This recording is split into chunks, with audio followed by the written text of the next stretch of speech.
Italyanskiy Baxi kotel 24 kilovatli do'xkontirni kotel 3 yil oldin qo'yilgan ekan.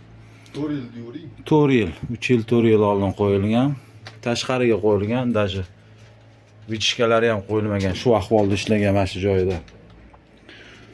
Xo'sh, turbinalar уже to'lgan. Первичный, вторичный to'plamenikilar to'lgan. Mana qizib ketgan zbrasnoy. Zbrasnikdan уже suv qo'yib yuborgan mana. Chunki suvni yomonligidan уже nasoslar ham bardosh bera olmagan. Уже qaynab ketgan. Orqadagi rashidni bakka menimcha hech kim urmagan bo'lsa ham kerak. Yana hozir ochib ko'ramiz. Mana ahvoli.